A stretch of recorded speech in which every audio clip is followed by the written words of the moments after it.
Toby. And I'm Jenny, and we're from Cerulio. Welcome to episode 8 of Behind the Scenes of Burying the Dead. We're joined today by the director, Thomas Guthrie, to chat about the show. Hi, Tom. Hi, Tom. Hi, Jenny. Hi, Toby. Nice to see you. And you. So we've got some questions for you. We thought we'd have a chat about your experience with Burying the Dead and also your general directing life. So first thing we wondered was, how did you get into directing? How long have you got? $1,000,000 question. Yeah. Well, I'm a as you know, Jenny, I'm a singer as well, a performer, and I've always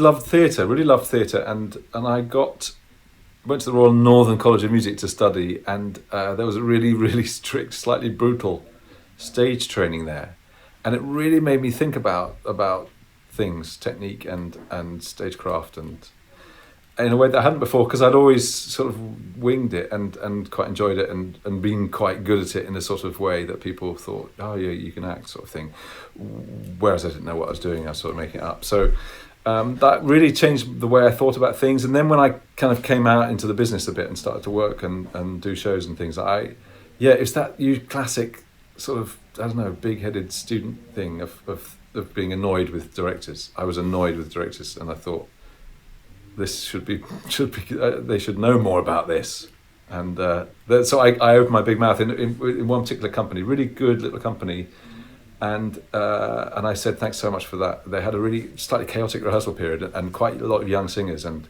then we did the show and it got really good reviews and we all quite enjoyed the last week. So I said thank you so much and congratulations.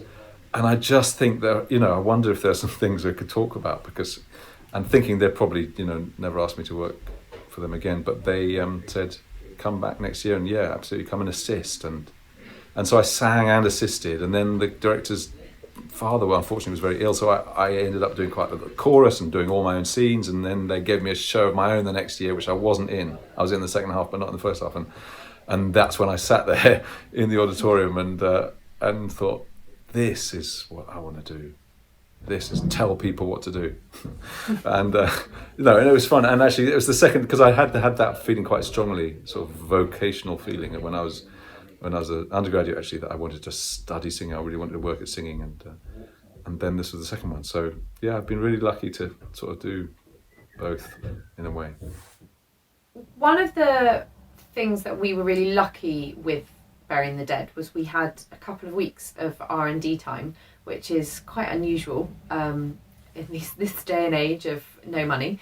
And we wondered what's your kind of method for that, in terms of, obviously we were working with a new script and it was evolving, but how do you kind of encourage us as singers and actors to contribute but still keep your overall vision intact and kind of find our way to the finish?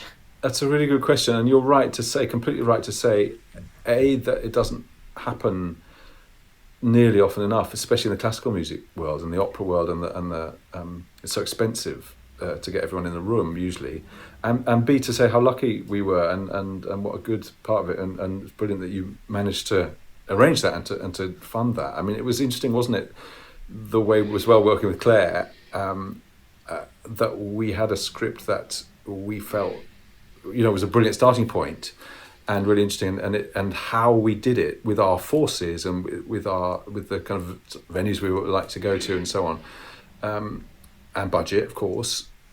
How we really need to find a way that the performance would work, which might involve some development of the script.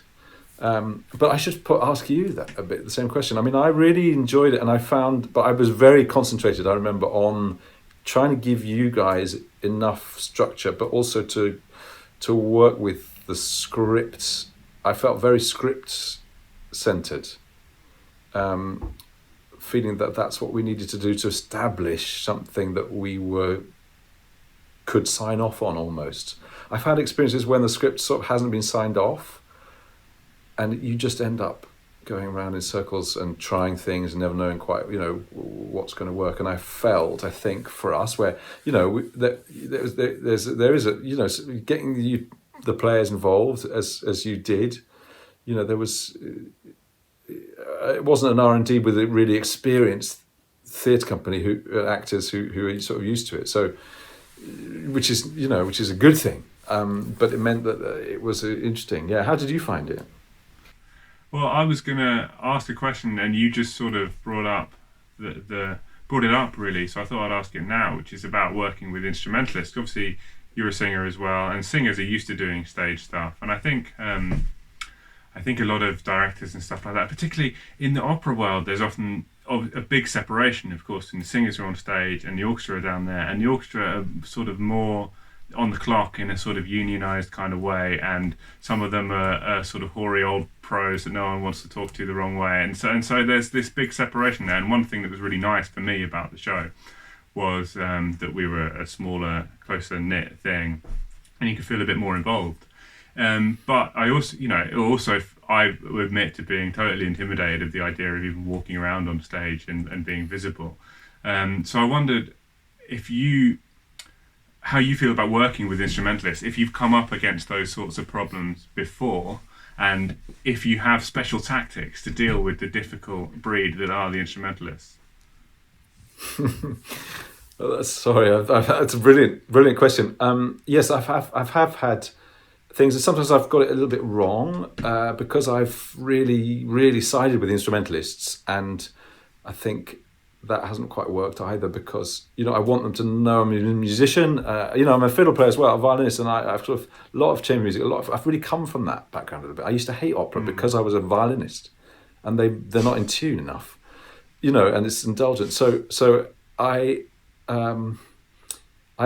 sometimes I haven't quite got it right, because I try to understand their point of view, when actually, as you say, they know what the rules are, sort of thing, and they know how they need to be spoken to if you're asking more from them, as it were.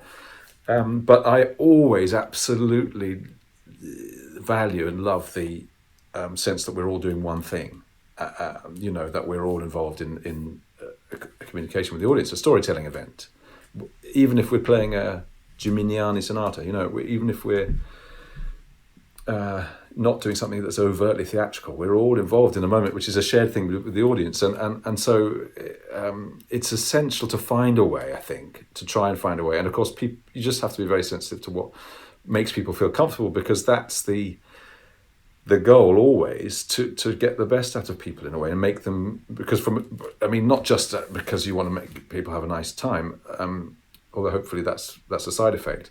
It's so that the audience get a brilliant human thing where someone's confident and or just open, and that's, so you definitely don't want to put anybody in a position where it's going to be tough for them. At the same time, and going back to the training I had, at the Royal Northern, that slightly brutal and technical approach.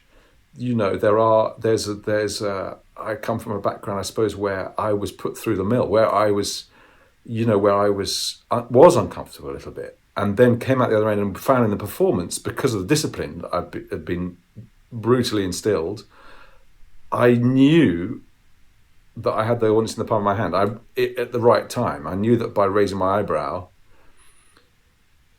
I could exactly like that. I could get a laugh or something. Back to your original question, the way I hope to be able to sort of hopefully draw the line between making people feel comfortable, but also pushing them maybe a bit out of their comfort zone. But you were brilliant, because I totally get that it's not what you do. It's not, yeah. But for me, it was really nice. It was really useful, because it's like a journey that I've had myself from when I was younger, and I was always trained as a classical musician, and always had this idea that I don't care. I don't care what anyone looks like. I don't care what's happening on stage.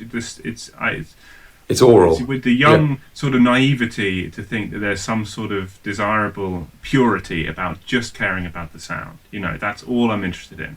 And I don't care if there's a monkey cycling over a typewriter, or if there's someone just sitting there on stage. And over the years, my opinion has completely changed. And this show for me was another step in that direction. Mm.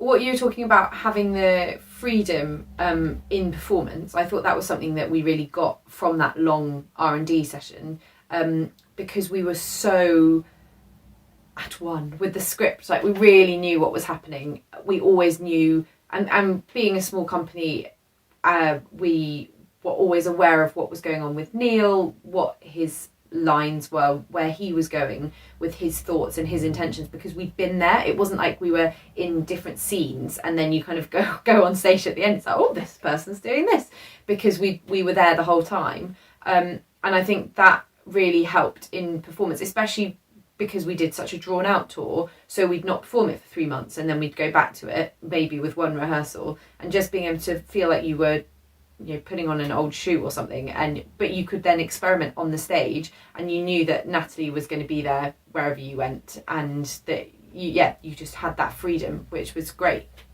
And I think was probably quite a lot down to a slightly longer rehearsal process and the way that we rehearsed, which was really nice.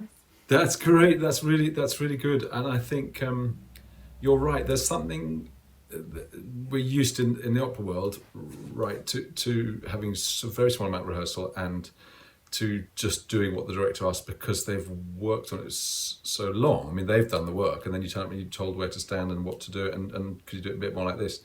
And that's because of time, and it's a mistake in the process, no question. It's one of the things that we were just talking about before about what needs to change, because the people who suffer in the end are, apart from the artists, are the audience. You know, you get something which doesn't have real humanity and life, and I think that's really, I mean, I spend a lot of my time trying to challenge that and to change that. So it's really good that we had that experience, because I think that the thing about an R&D or a workshop or anything like that is that you go in not knowing what's going to come out the other end, and if you're all there and you're all experiencing that, that's a great thing to do. It's a bit scary in some ways for everybody, but no, that's great.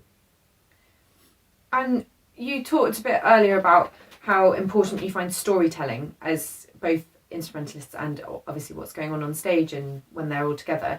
And with Burying the Dead, you had us, I imagine, that we were a travelling theatre company, which essentially we were. But the idea being that, for example, Emily and I were on stage the whole time, and at the very beginning, that feeling that we were communicating with the audience, a kind of, we know what's going to happen. I wonder whether that stems from how you feel about the importance of storytelling with theatre.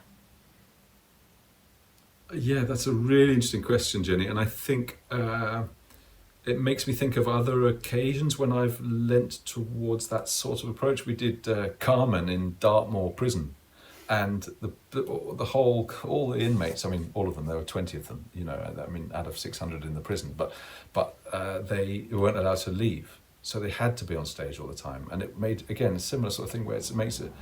I think the key thing is that theatre works in the world of the imagination, doesn't it? And the more you can play with that, in other words, the more people can see that it's not real and yet experience it as a real thing, the more exciting I think it can be. And so we know it's artifice, and to show some artifice and yet be transported is what I love about it, and I think that the way this particular show works, and with the music and the fact that it's a concert, and the fact that as you say, lots of different venues and not much time to rehearse for each one, and that means that the most likely thing to work, I think, is that we're just all there and we tell a story and we've all got parts, and we don't even need costumes, lovely as these ones work. We don't really even need the set, except that it really helps us to sort of organise the space a bit, doesn't it? And you just need to believe what you're doing, and then other people believe it too, and forgive everything in a way, if there's anything to forgive.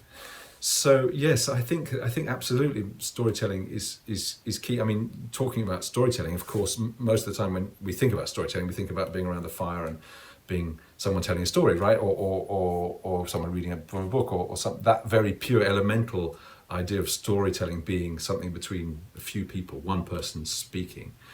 There's never a set with that, is there? There's never costumes. There's never careful. No, hang on, you're not supposed to be in this scene. It's just like you speak and you talk, and then said John, and then it's all in the imagination, and that's where I love it. And I think going back, Toby, to what you were saying about whether a monkey's crawling over something, whatever it might be, which actually it's in the ears. That's actually very close to the same thing.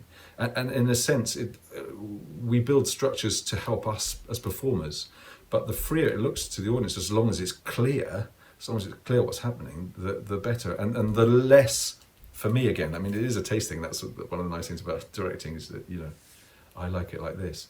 But the less there is, the more it can be conjured, the better, I think. So the show was obviously all about Henry Purcell and his music, and I wondered what experiences you had of Purcell's music as a singer and as a musician, and what ideas about that you brought into the show. He's just one of my favourite composers, and one of the best, isn't he? I mean, the very first show I ever did properly as a director was Fairy Queen, and I just constantly just never got tired of the invention and the wit and the going further than he needed to. He's done the job, and then he just keeps playing, and he keeps. And I've actually played Purcell myself once as part of this this group that we were doing the Midsummer Night's Dream with the Alehouse Boys, the Baroque listener, and so Purcell's a big part of that show, and actually the pub life, the context of Cromwell, which of course Purcell came after, but he grew up in this cultural world which was hugely influenced by having been completely shut down. Which rings a bell, doesn't it?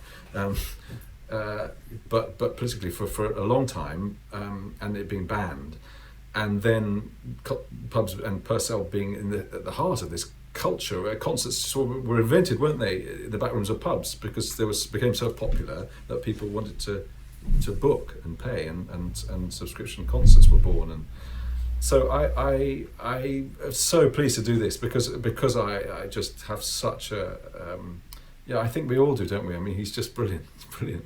And but I do absolutely love him, and love the incredible rich variety of music, and discovering through the show itself new stuff that I didn't know, and I loved that. It was such a joy, sort of privilege and joy to do that, because he died so young, and he was so inventive and so full of, I mean, he's just one of the greats. He's a Shakespeare-like figure to me, and I'm sure to others.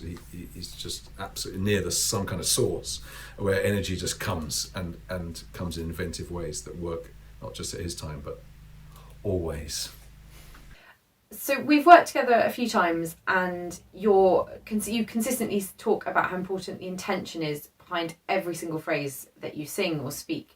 And I wondered if you could explain why you find that such an important thing. Yes, Jenny. Yeah, we have worked a lot together. It's been great. It comes back to finding ways to give people freedom within the structure, the discipline that gives people freedom. And there's lots been written about this, and there are two ways, aren't there, to achieve it, and I think they both have a valid role. One is to know that if you turn your head during this line quite slowly, it's going to work much better than if you... There are things that you can arrive at which work. It's the same musically, isn't it? I mean, with a phrase, with a technical aspect, there are things that are going to work, and you can, as it were, do them externally. You know that if you do the right kind of gesture that you've practiced, or at that point, or structurally as a director, I know that someone coming in from there, that's kind of the big. You can come in from the outside, but the real life comes from the inside, and you need to marry the two. And so, how do you, in an efficient way, talk about that with people again who plenty of opera singers who don't particularly just want to be told where to stand, and that you could really help them find a different level of performance if we could talk about things. I mean, Stanislavski wrote about the action, and I found that really interesting. And I found that most recently, hopefully it'll keep developing for all of us, and we'll keep finding ways. It's only about what works, and that needs to the building blocks can change, but to know who you're talking to and what you're trying to do to them seems to cover nearly everything at the moment for me, because actually the intention is one of those words that can either put people off or can be a bit vague, I think. But you're right, that is it. That is what you're trying to do to someone, who you're talking to and what you're trying to do to them. And then you can find millions of ways of doing that. But it's one thing, and especially for singers, we know you're thinking about so many things. I think in your interview you're talking about trying to keep the A in your mind all the way through the dialogue leading up to I Attempt from Love Sickness to Flight. I mean, it can, I really empathize with that thing where you're dealing with lots of different levels of thought in your brain, and I think that happens, I'm sure, for straight actors too, but for singers, I think it's a big part of it. You've got to be in time with the conductor. You've got to remember your props. You've got to do everything. You've got to sing technically well. You can't kind of get over emotionally involved. There's lots of things that you're managing, and so I think the intention as in what am I trying to do to somebody, can really simplify at the same time as give freedom, and it needs to it can change. With a Purcell aria, for instance, often the intention sort of doesn't change too much during it, right? Or a Handel aria, Da Capo aria, one of the challenges is, well, what do I do now? Because I've sort of done that. And actually sticking with the intention and finding different ways to do it is what makes the aria suddenly feel like it's gone in a second. I think that can be one of the things. So, yeah, I mean, again, I should ask you how you find that aspect of it affects what you do.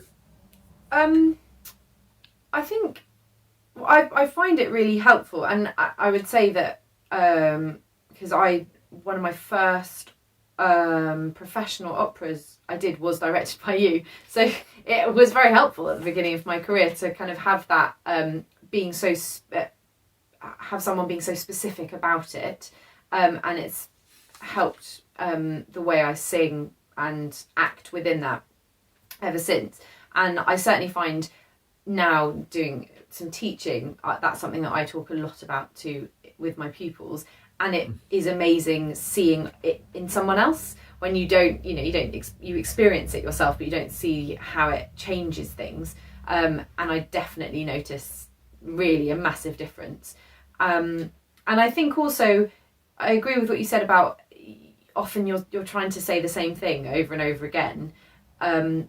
And so actually having that really real clarity about that is quite helpful. And so it doesn't matter. You don't always need to find something new in a phrase, or you can experiment musically or in other ways, but you're not always having to find a new emotion every different phrase, which gets a bit tiring. Yes. Yeah, just I think that clarity of thought is very helpful on stage. Yeah, great, Jenny. That's brilliant. Yeah, just going back to Burying the Dead, I just thought that actually it's interesting what you were talking about. I mean, it is that travelling theatre thing where that the way we develop it, I'm not going to be there every rehearsal, and it was brilliant the way you took on responsibility for it and the ownership of it, and I think that had to be built in from the beginning. And so that you were free to adapt in each space, which you did brilliantly. I remember the first performances, which I wasn't at the first performances. They were in someone's living room, weren't they? I mean, really sort of experimental, and almost, I don't know, I would love to have seen it, but there was very little of what we'd done in a sense, except that you knew what the scene was trying to convey, storytelling-wise. So you all just joined in and did it. I think, and but certainly what I saw was brilliant because it was fed with that sort of life and I loved that as a process, knowing that was the way it was going to be. So speaking of joining in and doing it, there was one bit where we made a sort of soundscape out of, we had coconut bits, we had, what else did we have? Bells. Paper bags. To create sort of atmospheric sounds, but I mean atmospheric sounds doesn't quite do it justice because it wasn't just about atmosphere, it wasn't just sound effects, but it really a soundscape. And I was just wondering where that idea came from, if that's something that you've used much in the past. Was it just you thought we'd try it out and see how it worked? How did that come about? Yeah, I mean, I certainly think that didn't feel like one of my ideas in a funny way. It definitely felt like something. I do remember it was a meeting we had about talking about it, and I think that we talked about this idea about everybody creating something in Purcell's mind and being part of Purcell's mind, and therefore almost having an intention to either scare him or to shake him and then there's that point in the play, isn't there, a wonderful point where he says, I'm in control here. I'm going to say what happens. And then everyone, every single person on stage was like, okay, well, what happens next? And I loved that moment. Theatrically, it was great. And that sort of, again, implies that anything before that, you're goading him, or you're a slightly malign presence in his mind.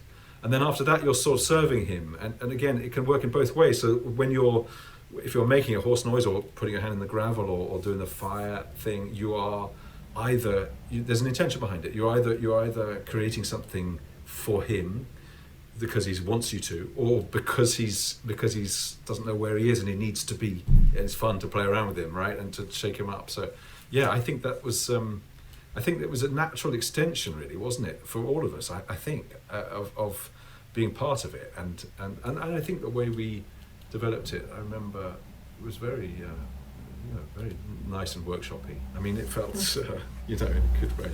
We ended up with something that we all had contributed to and adapted, and that's good. I think also using the music as well to kind of go between scenes was really helpful, because it created a really lovely flow so it didn't end up being a bit of chat and now we sing a song or now we play a piece, but it was really one kind of path, as it were. Yes. We didn't have those kind of moments of stop.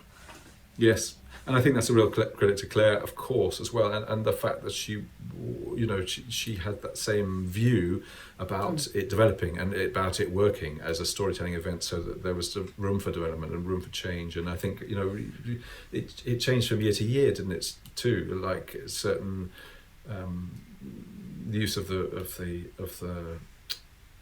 with Rosie Bowers. That sounds wrong. Have I got that wrong? The title from Rosie Bowers. Yeah, from Rosie Bowers. With Rosie Bowers wasn't so successful. From Rosie Bowers, yeah. So we started to realise, sort of as we did it, how the show could be improved and how it worked best, which is always the good sign, I think, too. And that's the other thing about modern international opera, is that you never get previews, and that you never get R&D, or you very rarely do. I have had some before, but not often, and you never get previews, so you don't get that this works or this could be better. Now they see the audience, they laugh at that, and they didn't before. So that's that's a great thing about the whole process, and about Clare, the way Clare set it up, and the way you all approached it, and the openness and the whole process. I think it's a really wonderful, special thing. Do you have a favourite piece of music that we used in the show? It's a tough one. It's a really tough one. But you know what? I've sort of nicked She Loves and She Confesses Too for the Ale House boys, and we do it quite a lot. We did it in that Midsummer Stream. It's such a gorgeous song, isn't it? I mean, I think it touched us all. That's one I didn't know, and the words are so gorgeous, but sort of inexplicit. But so they're quite rude if you think about them. But they're just done with such tenderness and the simplicity of it. Yeah, so that's a real favourite in terms of the numbers. I absolutely loved Odive Custos, the way that happened, the way that it was an extended piece of stunning music, and then you sang it and played it absolutely beautifully. And I think that was really magical. And there are times when I recognise, I suppose, in quite a lot of my shows that are people that we've done, that I really love it when the music does take over, that we've set something up which sustains a period where not much is happening. I think that's a really magical thing. I just think of Flying Dutchman. There's a 20-minute duet in the second act, which we ended up doing nothing but singing it and looking at each other, and it's great, and that I felt that with Olivier Custos. So I think it was lovely for us as well, actually, that moment, and it came relatively late in the show, and so it was just the things that were being thought about at that point were quite depressing and were quite deep, and it just gave everyone a chance to sort of sit with those feelings as well, which was really special. And it's certainly something that often people would talk about afterwards with us, about how that lovely. had made them feel. So Lovely, that's lovely. Yeah, I remember. I just trying to think because the babies were being sort of like tucked up when they. That was beautiful, beautiful moment. have you done any other similar projects to this, and how would you say this was different to those? We wondered. It's not unusual to be involved in something, I suppose, where we try to do a concert plus. This is unusual in the sense that we did concert plus, I suppose, and that was really exciting, and I think essential to try and do to make something that could work in a concert setting for a concert audience essentially, but to really entertain them and be complete in a piece of theatre, and I think that's right. So I was wondering, this show's all about Henry Purcell. If you could do a Burying the Dead type show about another artist or musician or composer or anyone like that, who would be your sort of top choice? That's a $1 million question, isn't it? I mean, I also, it's quite personal, isn't it? Because I'm worried about what I'm going to reveal about myself here, but there are people I love in literature and art, and Purcell's one, but there are people like Schubert, like Fauré, like E.M. Forster, like Gérard Souzet, French baritone, like William Byrd, that I have such a sort of love for their way of dealing with the issues like melody or subtext. I suppose that's an interesting thing, perhaps. There are certain people that that I would love to explore musically. I mean, Ian Forster's so much part of his time, but he wrote things that so relevant now. But there's all underlying it is this humanist sort of feeling. I think that he'd be a fascinating person to do. Great. Were there any particular challenges to Burying the Dead, and anything that kind of kept you up at night worrying about it? Were there any challenges? Yes, and I did. Did I worry? I did.